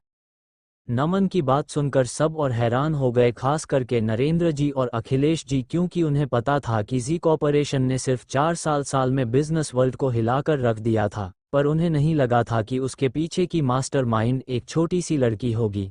तो क्या उसने सिर्फ 18 सालों में बिजनेस करना शुरू कर दिया था? बाकी सब भी यही सोच रहे थे कि इतनी छोटी सी लड़की अब सिर्फ 21 साल की उम्र में बिजनेस वूमेन बन चुकी है और बिजनेस वर्ल्ड में राज कर रही है। तभी दादी माँ बोली, ये तो और भी अच्छा है, मेरी पोता बहू मेरे पोते को बिजनेस में भी टक्कर देगी, मुझे ऐसी ही तो लड़की चाहिए थी। आपने पोते मोक्ष के लिए को उसे आपने आगे पीछे घुमा सके। हाँ माँ, आप सही कह रही है, अब तो मुझसे इंतज़ार ही नहीं हो रहा है अपनी बहू से मिलने के लिए, कल्पना जी ने एक्साइटेड होते हुए कहा। वही दूसरी तरफ मेहरा मैंशन में ईशानी ने अपने दादाजी की दवाइयाँ चेंज कर दिया था। ये जानकर घर के सभी लोग टेंशन में आ गए थे। सब हॉल में बैठे थे। डैड, मुझे लगता है हमें डॉक्टर से बात करनी चाहिए। ईशानी सिर्फ 21 साल की है, उसे मेडिकल नॉलेज कहाँ से होगी? अगर दादाजी की तबीयत खराब हो गई तो हम क्या करेंगे? प्रिया ने अच्छी बनने का नाटक करते हुए बोला। बाकी सबको भी यही लगता था कि ईशानी अभी छोटी है, वो कैसे किसी के लिए मेडिसिन प्रेस्क्राइब कर सकती है। तभी सुकेत जी बोले, मैं अभी डॉक्टर को कॉल करता, वो खुद आकर देखेंगे, क्योंकि पापा भी उस मेडिसिन को लेना चाहते हैं जो ईशानी ने दिया है। वही समीर, दर्शित, रिहान, अयान भी चुप थे, क्योंकि उन्हें नहीं पता था कि ईशानी ने जो मेडिसिन दिया है वो सही है या गलत, इसलिए वो अभी कुछ नहीं कह सकते थे। चैप्टर 17, ईशानी ही डॉक्टर ईशा है। सुकेत जी ने डॉक्टर को कॉल करके मेंशन बुला लिया था। प्रिया तो मन ही मन खुश थी कि जब डॉक्टर सबके सामने ईशानी की दी हुई दवाई को गलत बताएंगे तो ईशानी सबकी नज़रों में फिर से गिर जाएगी।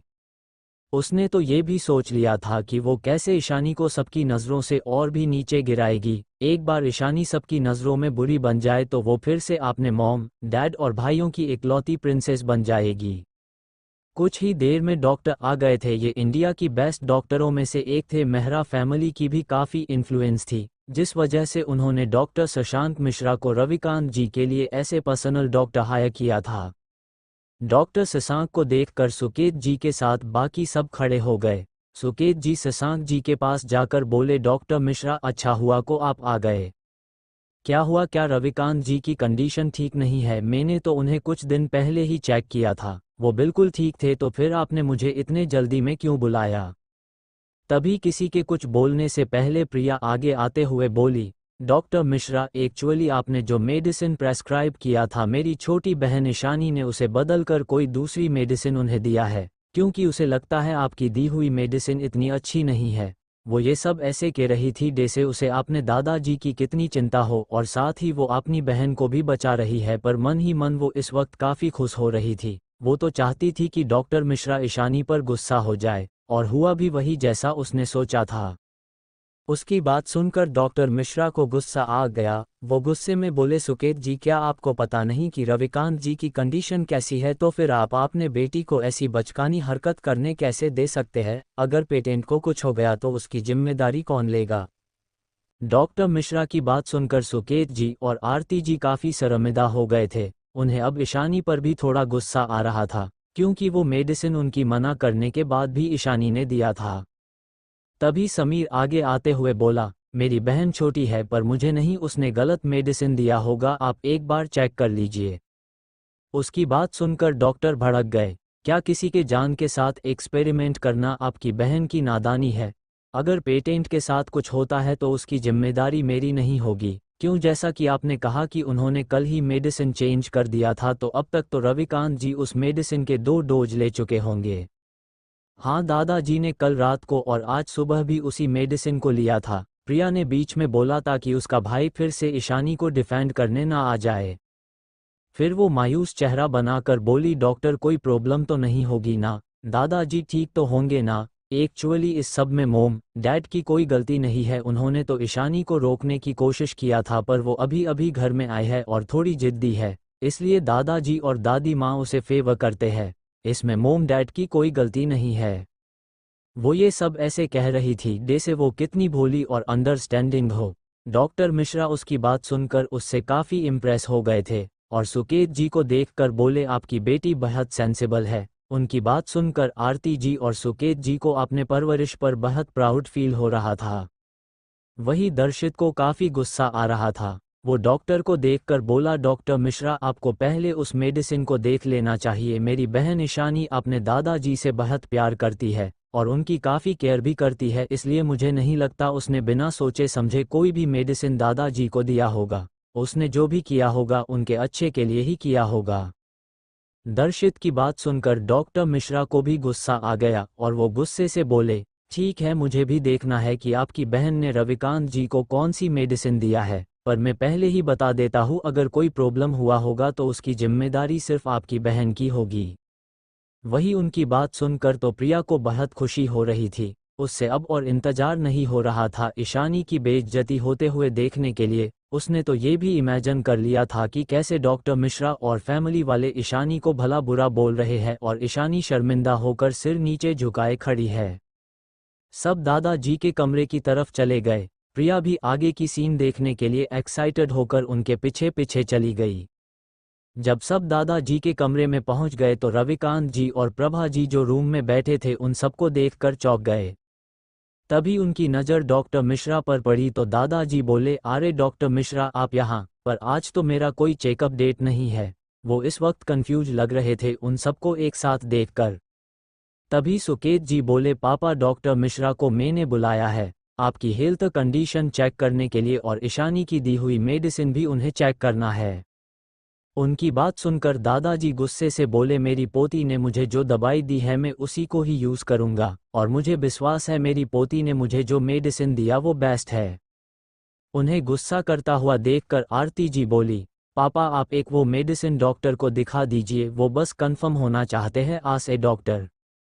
उनकी बात सुनकर दादाजी का गुस्सा थोड़ा शांत हो गया तो दादी माँ ईशानी की दी हुई मेडिसिन लाकर डॉक्टर को दिखाया। डॉक्टर मिश्रा बड़े गौर से उस मेडिसिन को देख रहे थे, उससे उन्हें भीनी भीनी खुशबू आ रही थी जो जादी बूटियों थी। फिर उन्होंने रविकांत जी को चेक किया तो उनकी हालत पहले से भी बेहतर लग रही थी। वो समझ पा रहे थे कि ये मेडिसिन बहुत कीमती है। वो खुद भी उस मेडिसिन में मिली प्रोपोर्टिस को समझ नहीं पा रहे थे, फिर एक डॉक्टर होने के नाते वो इतना तो जानते थे कि ये मेडिसिन हॉट पेटेंट के लिए एक वरदान है। उसने ऐसी मेडिसिन पहले भी एक बार किसी डॉक्टर को देते हुए देखा था जिसे पूरी दुनिया ईशा की नाम से जानते थे। उनकी असली चेहरा बस कुछ ही लोगों ने देखा था। डॉक्टर मिश्रा की खुशकिस्मत थी कि उन्होंने एक बार डॉक्टर ईशा को देखा था सर्जरी परफॉर्म करते हुए, पर वो उससे बात नहीं कर पाए थे और आज भी वो उस लड़की को भूल नहीं पाए थे। उन्होंने भी पहले इसी तरह की मेडिसिन हॉट पेटेंट को दिया था। अब तो उसे उस लड़की से मिलने की इच्छा हो रही थी। उन्हें लग रहा था जरूर ये लड़की डॉक्टर ईशा को जानती होगी, वरना डॉक्टर ईशा उसे से इतनी कीमती दवाई क्यों देते। डॉक्टर मिश्रा ने एक्साइटेड होते हुए बोला, क्या आप उन्हें बुला सकते हैं जिसने ये मेडिसिन रविकांत जी को दिया है?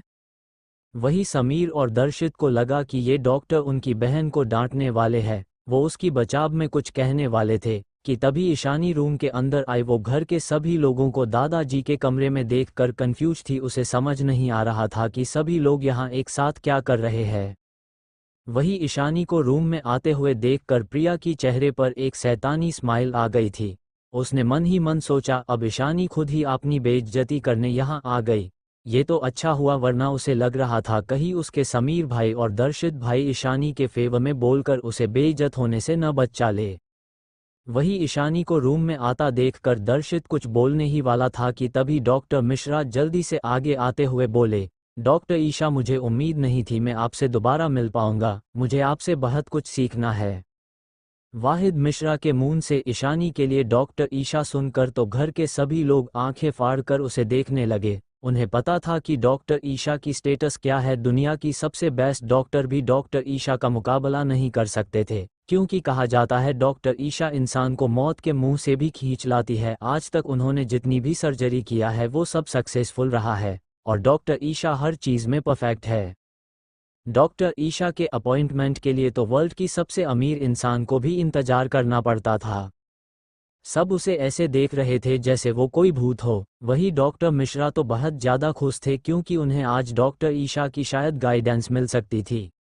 वही ईशानी किसी के मुंह से अपनी डॉक्टर ईशा वाली आइडेंटिटी नाम सुनकर पहले तो हैरान थी, फिर उसने उस डॉक्टर को देखा, फिर भी वो उसे पहचान नहीं पा रही थी। फिर भी उसे ये तो समझ आ गया था कि ये इंसान उसे पहचानता है। चैप्टर 18, सबकी हैरानी और प्रिया का गुस्सा। घर के सभी लोग बिल्कुल हैरान खड़े थे। उन्हें समझ नहीं आ रहा था कि डॉक्टर मिश्रा क्या बोल रहे हैं। इतनी छोटी लड़की दुनिया की सबसे बड़ी डॉक्टर कैसे हो सकती है। सबको यही लगता था कि डॉक्टर ईशा कोई उम्रदराज महिला होगी। तभी सुकेत जी आगे आते हुए बोले, डॉक्टर मिश्रा, आप ये क्या कह रहे हैं? मुझे लगता है आपको कोई गलतफहमी हो गई है। ये ईशानी है, इसी ने हो पापा की मेडिसिन चेंज किया था। वही प्रिया तो डॉक्टर मिश्रा के बातों पर विश्वास ही नहीं कर पा रही थी, इसलिए वो आगे आते हुए बोली, हाँ डॉक्टर मिश्रा, ये तो ईशानी है, जरूर आपको पहचानने में कोई गलती हो गई है। तभी डॉक्टर मिश्रा सबको देखकर मन में सोच रहे थे, क्या इन्हें पता नहीं है कि ये ही डॉक्टर ईशा है? वो उन्हें पहचानने में कोई गलती कैसे कर सकता है? उन्हें कोई एक बार देखने के बाद कभी भूल ही नहीं सकता। वो सबको इग्नोर करके ईशानी के पास चला गया। हेलो डॉक्टर ईशा, क्या आपको शायद याद नहीं है, आपने दिल्ली में वीके हॉस्पिटल में जो सर्जरी परफॉर्म किया था उस वक्त में भी था बाकी डॉक्टर के साथ। अब जाकर ईशानी को याद आ रहा था कि जब उसने दिल्ली में एक कॉम्प्लिकेटेड सर्जरी परफॉर्म किया था, तब उसकी टीम मेंबर के अलावा 2 डॉक्टर और भी थे, शायद उन दोनों में से एक डॉक्टर यही थे।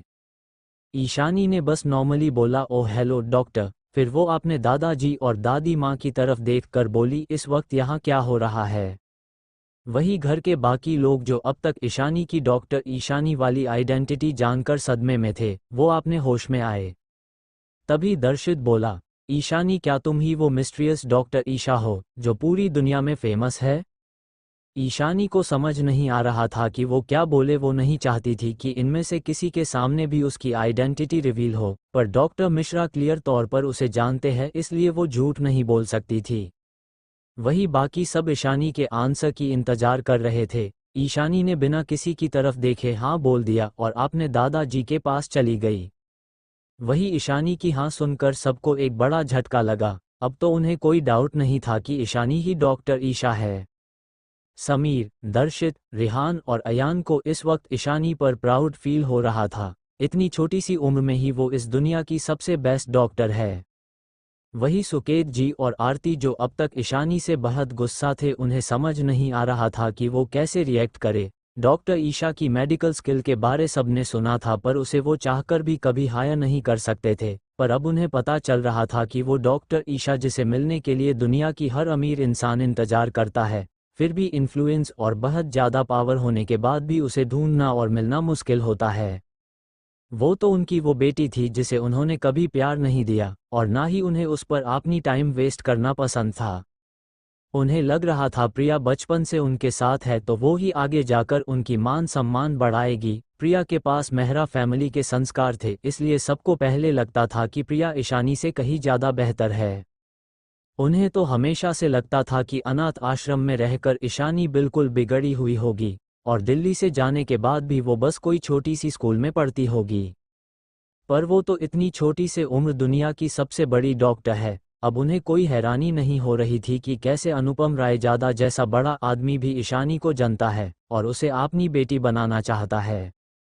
पर उन्हें ये नहीं पता कि ईशानी अगर डॉक्टर ईशा नहीं भी होती तो भी रायजादा फैमिली में सब उसे उतना ही प्यार करते जितना वो अभी ईशानी से करते हैं।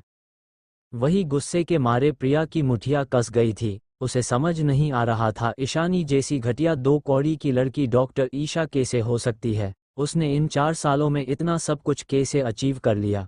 डॉक्टर ईशा की आइडेंटिटी को यूज़ करके तो वो कुछ भी कर सकती है और कोई भी अमीर आदमी उसकी किसी भी काम को करने के लिए मना नहीं करेगा।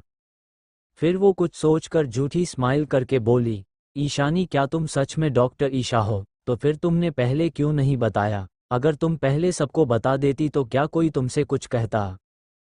तभी आरती जी भी बोली, हाँ प्रिया सही कह रही है, तुम्हें हम सबको पहले ही बता देना चाहिए था। अगर तुम पहले बता देती तो कोई तुम्हें कुछ नहीं कहता। ईशानी ने उन दोनों को ऐसे देखा जैसे वो दोनों कोई बेवकूफ़ हो। फिर वो अपने दादा दादी के पास चली गई।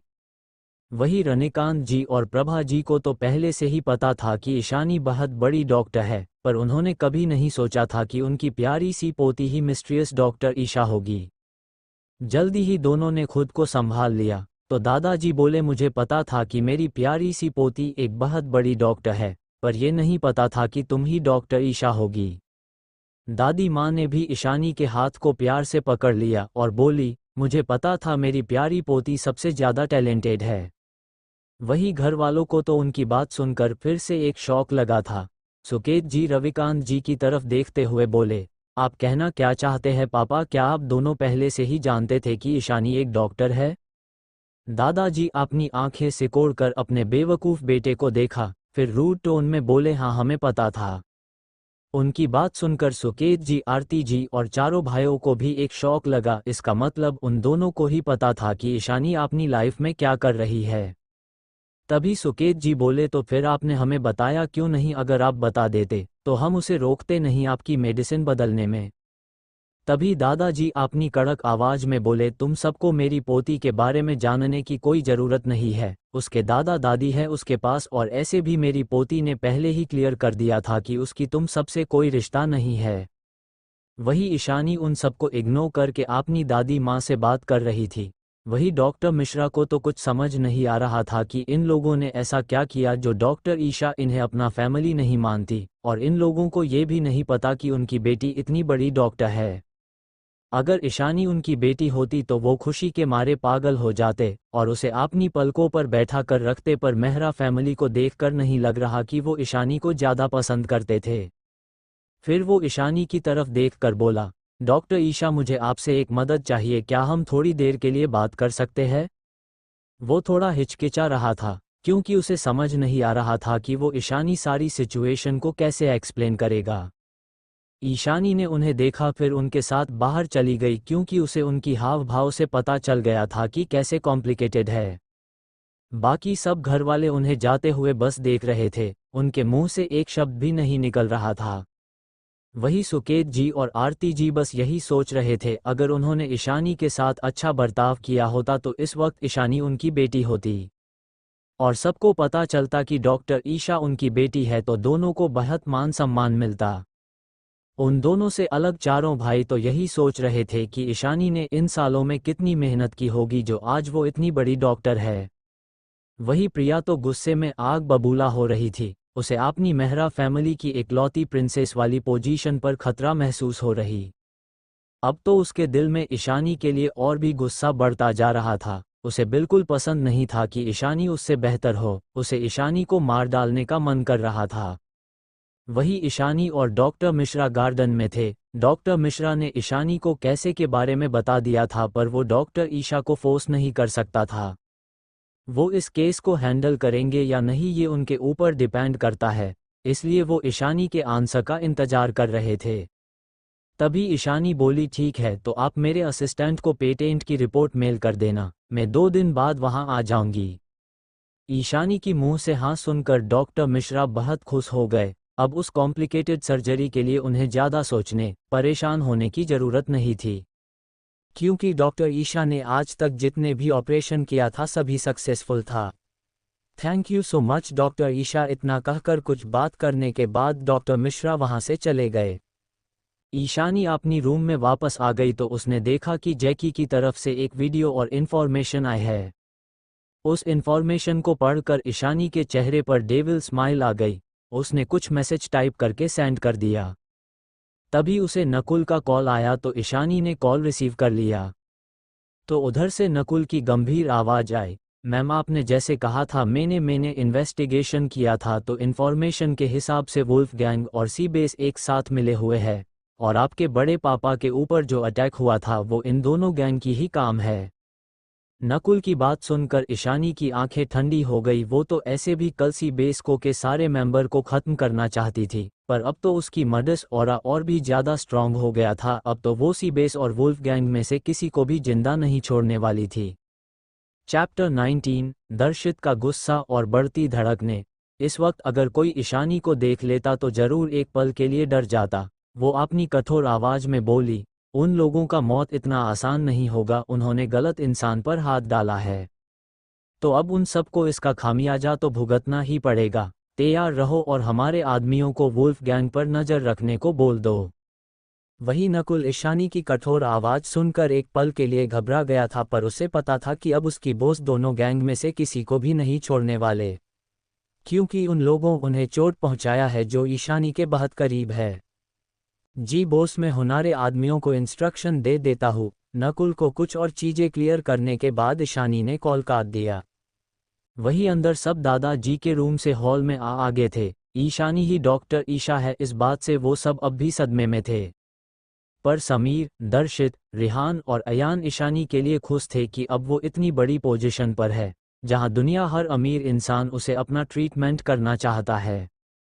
वही प्रिया तो गुस्से से आग बबूला हो रही थी। वो बर्दाश्त ही नहीं कर पा रही थी ईशानी जैसी 2 कौड़ी की लड़की इतनी बड़ी डॉक्टर है। तभी ईशानी बाहर से अंदर आई। उसे देखकर सब उससे बात करना चाहते थे, पर ईशानी ने सबको इग्नोर कर दिया और अपनी रूम की ओर चली गई।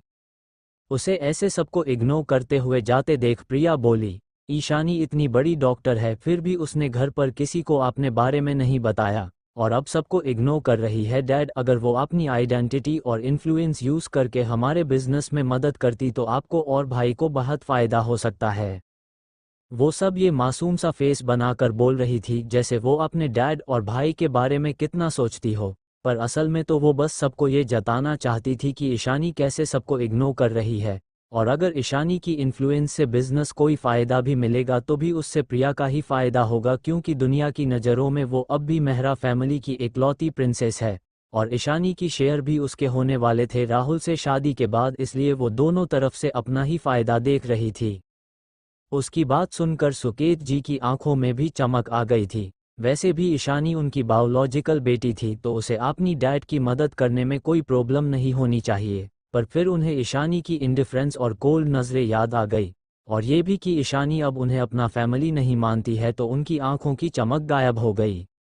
वो कुछ बोलते उसे पहले ही दर्शित ने गुस्से में प्रिया को देखकर कहा, तुम्हें बिजनेस के बारे में इतनी चिंता करने की कोई ज़रूरत नहीं, सबके पास इतनी काबिलियत तो है कि वो बिजनेस संभाल सके। ईशानी ने पहले ही सबको अपनाने से इनकार कर दिया है। उसने क्लियर तौर पर बोला है कि उसे किसी से कोई रिश्ता नहीं रखना है। जब वो ये थी तब हम में से किसी ने उस पर कभी ध्यान नहीं दिया।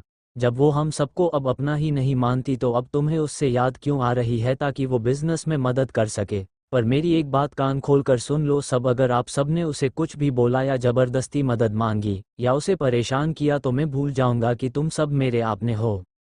इतना कहकर सबकी तरफ एक बार देखने के बाद वो मुड़कर वहां से चला गया। उसके जाते ही प्रिया उदासी का नाटक करते हुए बोली, शायद मैंने कुछ ज़्यादा बोलकर भाई को गुस्सा दिला दिया, पर मैं तो बस फैमिली बिजनेस के बारे सोच रही थी, मेरा ऐसा दूसरा कुछ इंटेंशन नहीं था। तभी समीर अपनी शांत मगर कठोर आवाज में बोला, फैमिली बिजनेस को संभालने के लिए हम हैं, इसलिए तुम्हें उस बारे में सोचने की ज़रूरत नहीं है। मैं नहीं चाहती हूँ कि ईशानी हम सब से और ज़्यादा नफरत करे, ऐसे भी हम सबकी गलती की वजह से ही वो हमसे दूर चली गई और हम सबसे रिश्ता भी तोड़ दिया। मैं नहीं चाहती हूँ कि कोई भी कुछ ऐसा करे जिससे ईशानी से रिश्ते ठीक करने का को थोड़ी बहुत उम्मीद बची है वो भी टूट जाए। इतना कहकर समीर भी वहाँ से चला गया। रिहान और अयान को भी आपने समीर भाई की बात सही लगी, इसलिए रिहान प्रिया को देखकर बोले, प्रिया भाई ने जो कहा बिल्कुल सही कहा, अगर आप में से किसी ने भी उसे कुछ भी कहा तो वो और भी नाराज हो सकती है, फिर वो क्या पता कि हमेशा के लिए ही यहाँ से चली जाए। अयान भी रिहान का साथ देते हुए बोला। दोनों आराम से प्रिया को समझा रहे थे, पर प्रिया के अंदर तो गुस्सा उमड़ रहा था और उसे ऐसा लग रहा था जैसे ईशानी की वजह से ही उसके भाई उसे बातें सुना रहे हैं, वरना उसके भाई उसे कभी कुछ नहीं कहते थे। वो हमेशा से उनकी छोटी प्रिंसेस थी, पर अब तो उसके भाई ईशानी के लिए उससे बातें सुना रहे हैं। रिहान और अयान भी चले गए थे। सुकेत जी आरती जी को भी समीर और दर्शित की बातें सही लग रही थी। अगर उन्होंने ईशानी को कुछ भी कहा तो ईशानी और भी ज़्यादा नाराज हो जाएगी। दोनों एक दूसरे को देख रहे थे। कुछ सोचने के बाद वो दोनों भी अपने रूम में चले गए। वही प्रिया, जिसे लग रहा था कि उसे उदास देखकर उसकी मॉम डैड अभी उसे शांत कराएंगे, पर उन्हें उसकी तरफ बिना देखे जाते हुए देखकर गुस्से ने उसकी मुठिया कस गई थी। वो गुस्से में अपने पैर पटकते हुए अपने रूम में चली गई और रूम में चीज़ों को इधर उधर फेंक कर अपना गुस्सा उतारने लगी। नहीं ईशानी, मैं तुम्हें कभी अपनी जगह छीनने नहीं दूंगी। ये जगह सिर्फ मेरी है। मैं ही हमेशा मेहरा फैमिली की इकलौती प्रिंसेस रहूंगी। तुम जैसी दो कौड़ी की बेकार लड़की कभी मुझसे आगे नहीं जा सकती। ये सब मेरा है, मैं तुम्हें कभी भी अपना सब कुछ नहीं लेने दूंगी। अगर तुम इस फैमिली में वापस नहीं आया होती तो चारों भाई का प्यार और सब कुछ सिर्फ मुझे मिलता। इतना कहते हुए उसने टेबल पर रखे वास को जोर से जमीन पर फेंक दिया, जिससे उस वास की टुकड़े टुकड़े हो गई। वो इस वक्त किसी पागल की तरह बिहेव कर रही थी। अगर उसकी रूम साउंड प्रूफ नहीं होता तो जो भी उसे इस तरह चिल्लाते हुए चीज़ें फेंकते हुए देखता वो प्रिया को पागल समझ लेता। वही ईशानी तैयार होकर ऑफिस की तरफ चली गई। आज उसे राजवंश कॉर्पोरेशन जाना था, मोक्ष से मीटिंग के लिए, ताकि प्रोजेक्ट स्टार्ट हो सके। नकुल उसे आज लेने के लिए नहीं आया था। वो आज ईशानी के साथ मीटिंग के लिए नहीं जा रहा था, क्योंकि ईशानी ने उसे दूसरा काम दे दिया था। ईशानी खुद ही कार ड्राइव करके राजवंश कॉर्पोरेशन के लिए निकल गई। वही मोक्ष अपने केबिन में बैठकर कुछ फाइल चेक कर रहा था। नमन उसके सामने खड़ा था, पर मोक्ष बार बार डोर की तरफ देख रहा था, जो नमन भी नोटिस कर रहा था, और उसे ये भी पता था कि उसके बॉस ईशानी मैम की आने का इंतजार कर रहे हैं। क्या बॉस ईशानी मैम के प्यार में पागल हो गए हैं? क्योंकि आज ईशानी के साथ वक्त बिताने के लिए मोक्ष ने अपनी सारी मीटिंग्स कैंसिल कर दिया था। नमन मन ही मन सोच रहा था, पर वो सिर्फ मन में ही सोच सकता था, क्योंकि बोलते की हिम्मत तो उसमें थी नहीं। तभी मोक्ष के केबिन के डोर पर नॉक हुआ। मोक्ष को एहसास हो गया कि ये ईशानी है। वही ईशानी जो केबिन के बाहर थी। जब उसने कम इन सुना तो अंदर चली गई। जैसे उसकी नज़र मोक्ष के हैंडसम फेस पर गई, उसकी दिल की धड़कन तेज स्पीड से भागने लगी। कुछ पल के लिए तो ईशानी मोक्ष की उन काली गहरी आंखों में खो सी गई, जो उसे बड़ी इंटेंसिटी से देख रहा था। वही मोक्ष भी ईशानी की ग्रे आंखों में खो सा गया था। उसका तो मानो ईशानी से नज़र ही नहीं हट रहा था। वही नमन जो साइड में खड़ा था, उसे ऐसा लग रहा था जैसे वो कबाब में हड्डी हो। उसने जानबूझकर खांसने लगा। नमन की आवाज़ से ईशानी और मोक्ष दोनों अपने होश में आ गए। मोक्ष ईशानी को ऊपर से नीचे तक देख रहा, जो इस वक्त एक लैवेंडर कलर की ड्रेस में बहुत ही ज़्यादा खूबसूरत लग रही थी, और उसकी होठों के नीचे का तिल उसकी खूबसूरती पे चार चांद लगा रहा था। वही नमन भी ईशानी की खूबसूरती को देखकर समझ पा रहा था कि उसका ये डेविल बॉस क्यों उनके पीछे पागल है। चैप्टर 20 मोक्ष और ईशानी की नज़दीकियाँ। मोक्ष ने जब नमन को ईशानी को इस तरह देखता पाया तो अपनी कोल्ड नज़रों से उसे घूरने लगा। जब नमन को एहसास हुआ कि कोई उसे घूर रहा है तो वो मुड़कर अपने बॉस की तरफ देखा, जो अपनी कोल्ड नज़रों से उसे घूर रहे थे। मोक्ष की इतनी कोल्ड नज़रें देख नमन की तो सिटी पिटी गुल हो गई। वो हकला कर बोला, बॉस आप और मैम मीटिंग स्टार्ट कीजिए, मैं अभी आप दोनों के लिए कॉफ़ी भिजवाता हूँ। इतना कहकर मोक्ष की कुछ कहने से पहले ही वो रूम से भाग गया। बाहर आकर उसने अपने माथे से बह रहे पसीना पोंछते हुए बोला, बाल बाल बच गया, वरना बॉस जिस तरह से मुझे घूर रहे थे ऐसा लग रहा था जैसे मुझे आज मार कर ही दम लेंगे। वही केबिन रूम में ईशानी नमन की स्पीड से हैरान थी। फिर उसने अपना सिर झटक दिया और मोक्ष की तरफ देखने लगी। मोक्ष ने उसे प्यार से देखते हुए बोला, मिस ईशानी आप खड़ी क्यों है, बैठिए। उसने अपनी चेयर से उठकर ईशानी की हाथ पकड़कर उसे सोफे पर बैठा दिया। वही ईशानी कुछ बोल ही नहीं पाए। अगर कोई और इस तरह से उसकी हाथ को पकड़ता तो अब तक ईशानी उस इंसान को यमराज की दर्शन करा चुकी होती। पर पता नहीं क्यों मोक्ष का उसकी हाथ पकड़ना उसे बहुत अच्छा लग रहा था। उसे एक सुकून मिल रहा जो वो बरसों से ढूंढ रही थी। उसकी दिल की धड़कन हमेशा मोक्ष की एहसास से ही शोर करती थी। वही मोक्ष ने जब देखा कि उसकी बेबी डॉल उसे देख रही है तो उसे अंदर से बहुत खुशी हो रही थी। उसके होठों पर एक स्माइल आ गई। तभी गेट पर नॉक होने की आवाज से ईशानी होश में आई। वही मोक्ष मूड खराब हो गया। वो इसी वक्त दरवाजे बाहर खड़े इंसान को मार डालना चाहता था। आखिरकार उसकी बेबी डॉल कितने प्यार से उसे देख रही थी, पर बाहर खड़े इंसान की वजह से उसने मोक्ष से अपनी नजरें हटा ली थी। मोक्ष गुस्सा तो था पर कुछ बोल नहीं सकता था अभी। कम इन, इतना कहकर मोक्ष ने अपने गुस्से को शांत कर लिया। तभी रूम में एक स्टाफ काफी और स्नैक्स लेकर अंदर आ गया। ईशानी ने केबिन के अंदर आते ही अपने मास्क को उतार लिया था। जब उस स्टाफ की नज़र मोक्ष के पास बैठे ईशानी पर गई तो वो उसकी खूबसूरती में डे से खो गया। वही जब मोक्ष ने उस स्टाफ की नज़र ईशानी पर देखा तो उसे फिर से गुस्सा आने लगा।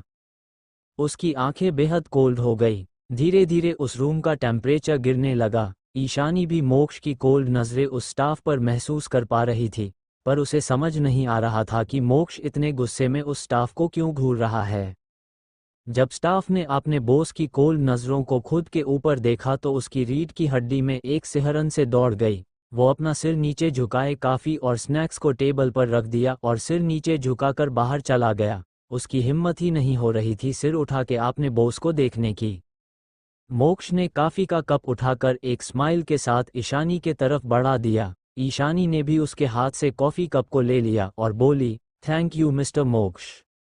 मोक्ष ने भी स्माइल करके बोला, मोस्ट वेलकम मिस ईशानी। फिर मन ही मन बोला, ये मिस ईशानी बहुत जल्द ही मिसेस ईशानी मोक्ष राजवंश कहलाएगी।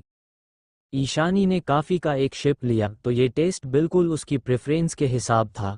तभी मोक्ष उसके बहुत करीब झुक गया और उसके होठों के करीब अपने उंगली को ले गया। मोक्ष की इतनी करीबी से ईशानी की दिल की धड़कन जोर से धड़क रही थी, जो मोक्ष भी साफ साफ सुन पा रहा था। मोक्ष की हालत भी कुछ अच्छी नहीं थी। ईशानी की पिंक होठों को देखकर उसका तो मन कर रहा था अभी ईशानी को अपनी बाहों में भर के उसकी होठों को किस कर ले। उसने ईशानी की होठों के पास अपनी उंगली को रख दिया और वहां लगे कॉफी को अपनी उंगली से साफ करने लगा। मोक्ष की छुअन से ईशानी की तो सांसें ही रुकने वाली थी। दोनों एक दूसरे के आंखों में इस कदर खोए हुए थे कि उन्हें अपने आसपास की कोई कर नहीं थी। मोक्ष की उंगली ईशानी की मुलायम होठों को सहला रही थी। वही ईशानी तो डे से कुछ रिएक्ट ही नहीं कर पा रही थी। उसे ऐसा लग रहा था जैसे मोक्ष की गहरी काली आंखों ने उसे हिप्नोटाइज कर दिया हो। वो धीरे धीरे ईशानी की होठों की तरफ झुकने लगा। तभी डोर एक धड़ाम के आवाज के साथ खुला और 4 लोग दंदनाते हुए अंदर आ गए। डोर खुलने की आवाज से डे से दोनों होश में आ गए। मोक्ष को तो इस वक्त इतना गुस्सा आ रहा था कि उसका मन कर रहा था जो भी ऐसे अंदर आया है उसे अभी मार डाले। वो अपनी बेबी डॉल के इतना करीब था, उन दोनों के होठों के बीच बस 1 इंच का फैसला था। अगर उन दोनों को कोई डिस्टर्ब ना किया होता तो अब वो अपनी बेबी डॉल की होठों को महसूस कर रहा होता। मोक्ष ने दरवाजा गुस्से में मुड़कर डोर की तरफ देखा। वही ईशानी भी होश में आकर डोर की तरफ ही देख रही थी। उसका चेहरा थोड़ा लाल हो गया था मोक्ष की करीबी से। वही मोक्ष ने जब देखा कि ये 4 लोग कौन है तो वो उन सबको अपनी खा जाने वाली नज़रों से घूरने लगा। वही डोर के पास खड़े 4 लोग अपने आंखें और मुंह फाड़े मोक्ष और ईशानी को देख रहे थे। वही मोक्ष उन चारों को ऐसे देख रहा था जैसे आंखों से घूर घूर कर उन्हें जलाकर भस्म कर देगा।